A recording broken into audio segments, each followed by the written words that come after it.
ሁላችሁም ነፃነት ወርቅነህን የተመለከተ ቪዲዮዎችን በሙሉ ተመልከቱና ከነዛ ቪዲዮዎች የሚገኘውን ገቢ ኢቢኤስ ለነፃነት ወርቅነህ ባለቤትና ልጆች እሰጣለሁ ብሏል እና ፕሊስ ሁላችንም ገብተን እንመልከት።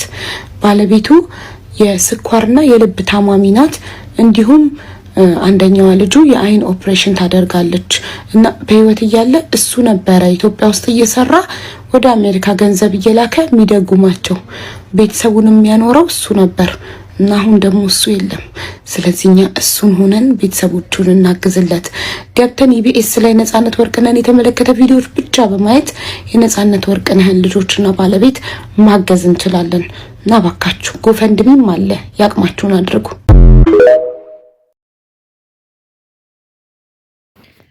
እውነት ለመናገር ያው ዛሬ የመጣሁበት እንግዲህ ነፃነት ወርቅዬ ወይንም ተወዳጁ እጅግ በበርካታዎች የምናውቀው ወንድማችን እውነት ለመናገር ያው ድምፄ ግን ይቅርታ ለድምፄ ማነስ ወይንም ወይ ሰው ስላለ ማለት ነው ቤት ውስጥ ለዛ ነው። በዛ ላይ ጉንፋን ይዞኛል። ወይ በስመ አብ እናንተስ ከስራ ላይ ጉንፋን ሲጨመር እንዴት እንደሚያስጠላ ከምነግራችሁ በላይ እና ዛሬ የመጣሁበት ስለ ነፃነት በተመለከተ አንዳንድ ነገር ልን ነው ማለት ነው። እና ለመናገር በጣም ያሳዝናል።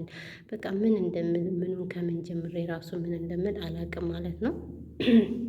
እንግዲህ ስለ ነፃነት ቤተሰቦች ነው ዛሬ ደግሞ የመጣሁበት፣ ሌላ ነገር ልልም አይደለም ማለት ነው። እንግዲህ ሁላችንም ያው ቻናላችን ትንሽ ቢሆንም ከ10 ሰው አይቶት አንድ ሰው እንትን ቢል ለእኛ እንትን ነው ጥቅም ነው ሰው። ስለዚህ ይሄ ወንድማችን እንግዲህ ቤተሰቦቹ ችግር ላይ ናቸው፣ አደጋ ላይ ናቸው። ግን እኔ ይቅርታ አድርጉልኝና ማለት ነው ብዙን ጊዜ እንደዚህ ታዋቂ የሆኑ ሰዎች ምናምን ገንዘብ ያላቸው መስሎኝ ነበር። እግዚአብሔር ለካ ሁሉም ነገር ውሸት ነው። በቃ እንደዚህ ሚዲያ ላይ በቃ ታዋቂ ምናምን ሲሆኑ ገንዘብ ያላቸው ይመስለኝ ነበረ። ከምሬ ነው የምላችሁ። ግን አርቲስቶች ምኖችም እንትን ሲሉ ወደ ጎፈንድሚ ነው እንትን የሚለው እና አንዳንድ ሰዎች ደግሞ በጣም የምታሳዝኑ ሰዎችም አላችሁ። ያልሆነ ነገር ትናገራላችሁ። ብር በግዴታ አዋጡ ያላችሁ ሰው የለም። ካላዋጣችሁ መተው ነው አለቀ እንጂ የሰውን ሞራን የሰውን ስብዕና መንካት እውነት ለመናገር አግባብ ነው ብዬ አላስብም። እንደኔ ማለት ነው። ይቅርታ አድርጉልኝና እና ይህ ሰውዬ እንዴት ምናምን ነገር እያላችሁም ስታሽቃብጡ ነበር። ስለዚህ እንግዲህ ወደ ገደለው ስገባላችሁ ነፃነት ህይወቱ ሲያልፍ እንግዲህ ልጆች አሉት፣ ሚስት አለው። ሚስቱም እንግዲህ ታማሚ ናት። ልጁም እና እሱ እንደሚደጉማቸው እየተነገረ ነው ማለት ነው። ያው አሜሪካን ሀገር ቢኖሩም ስለዚህ እሱ ግን ከሌለ ማንም የሚደጉማቸው ስለሌለ እንግዲህ ኢቢኤስን እየገባችሁ ካያችሁ ያው ገንዘቡ ለነሱ እንደሚሆን ተናግረዋል። ስለዚህ ምንም ችግር የለውም። ይቅርታ ቤተሰቦች። ሰላም ውድና የተከበራችሁ የቻናሌ ቤተሰቦች እንዴት ናችሁ? ደህና ናችሁ? ሰላማችሁ ይብዛ በያላችሁበት የዓለም ዳርቻ። እንዴት ናችሁ? ደህና ናችሁ? እንኳን ደህና መጣችሁ ወደዚህ ቻናል። ለቻናሉ አዲስ ከሆናችሁ ሰብስክራይብ አድርጋችሁ ቤተሰብ ሁኑ ስል በትህትና ጠይቃችኋለሁ ማለት ነው። እንግዲህ ዛሬ እንግዲህ ሁላችንም የሚመለከት ነገር ነው። ምንም ይሄ ቀላል ነገር ነው። የነ አብርሽን ድራማ እየሄድንና እያየን አይደለ እንደ ምንም የማይጠቅም ውሸት፣ ዝሙት ያልሆነ ነገር እያስተላለፉን ግን እየሄድን እናያቸዋለን አይደለ? ስለዚህ ይሄ ደግሞ ለቁም ነገር ስለሆነ ሁላችንም ይመለከታልና እንግዲህ ይሄ ስለ ነፃነት ወርቅዬ ማለት የምፈልገው ያው ቤተሰቦቹ አደጋ ላይ ናቸው። ሚስቱም ልጁም ሁሎችም ልጆቹም አደጋ ላይ ስለሆኑ ስለዚህ የእርዳታ ጥሪ ያቅርበዋል። የእርዳታ ጥሪ የተቀረቡት እንግዲህ ያው ኢቢኤስ ላይ የሄዳችሁ ካያችሁለት ያው ገንዘቡ ለእነሱ እንደሚሆን ተናግረዋል ማለት ነው። ስለዚህ ምንም ችግር የለውም። እኛ ደግሞ ኢቢኤስ ላይ ሄደን አይተን መምጣት ምንም የሚያደክመን ነገር የለም አይደለ? ስራ ላይ ቢሆን እንኳን ከፍተን ሄደን አይተን ላይክ አድርገን ሼር አድርገን ምናምን ኮመንት ጽፈን ብንመጣ ምንም የሚጎዳን ነገር የለም። ለውሸታም ሰዎች አሉ አይደል? እነሱን ቁጭ ብለን ስናይ ነው የምንውለው አይደለ? ስለዚህ ይሄ ልጅ እኔ በጣም ነው ያሳዝነኝ። እሱም አሳዝኖኛል። እሷ ሚስትየዋም ልጆቹን በቃ በጣም ብቻ ያለው ነገር እግዚአብሔርን አንዳንድ ህይወት ለመልካም ሰዎች አሉን። በቃ ህይወት እውነት ለመናገር ታዳላለች። ዓለም በጣም ነው ታዳላ። ለመልካም ሰዎች አሉን፣ ለጥሩ ሰዎች አሉን። በቃ ዝም ብላለች ዓለም እና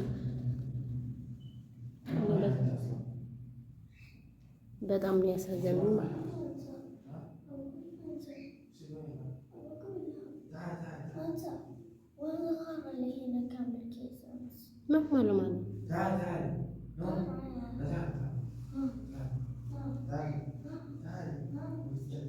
ፈጣሪ ትዕግስቱን ስጠኝ። እኔ እኮ የአረብ ልጆች ሲናገሩ ራሱ በሰላም ራሱ የማይናገሩት ነገር ነው። ያቋርጠች ትንሽ አቋረጠች ማለት ነው። እና ምን ልላችሁ ፈልጌ ነው ቤተሰብ ባይዘ ቤታችን እንግዳ አለ ምናምን ነገር ለዛ ስለሆነ ያው እንግዲህ ብዙም አላወራባችሁም። በዛ ላይ ወፍ አለ ብታዩ፣ የሚያስጠሉ ወፎች አሉ ብታዩ፣ በቃ መንጫጫት ነው ስራቸው እነዚህ ወፍ ተብዬዎች ማለት ነው። ወፍ ተብዬዎች ይጮሃሉ። ማውራት ራሱ አልቻልኩኝም ማለት ነው። ወይኔ ቤቱ ግን የቤታቸው ምንጣፍ አያችሁት እንዴት እንደሚያምር። አምላኪ ወይ ከስደት ሄደ እንደዚህ ኦፍ የምንልበት እግዚአብሔር ይስጠን። ማርያምን የሆን በጣም አስጠላኝ። እንዴት እንዳስጠሉኝ ባሊያው ራሱ ደስቴ ስራ ባልሰራ ደስቴ ማለት ነው። እና ውዶች የማሮች ፍቅሮች ሀሳብ የተቀየረብኝ እሷ ስትመጣ ማለት ነው። ስለዚህ እንግዲህ እየሄዳችሁ እዩ ማለት ነው። ቻናሉን እየሄዳችሁ እዩለት፣ አበረታቱት። እንግዲህ ያው አበረታቱት ሳይሆን እዩ ቻናል እየሄዳችሁ ጎፈንድሚ ከተከፍተዋል ምናምን ጎፈንድሚ እንኳን እውነት ለመናገር አሁን በየቦታው ወጪ ነው። በቃ እኛም ወጪ ነው ወጪ በቃ ወጪ ምንም አያልቅም። ማርያም ነው ስማን ብር ማውጣት ስለሆነ እኛ ብር የሚባለው ራሱ የለንም። ግን ችግር የለም እኛ በቻናል በኩል እና ያለን ነው የምለው ሌላ ምንም የምለው ነገር የለም። ስለዚህ ያለው ነገር ይሄ ነው ቤተሰቦቻችን።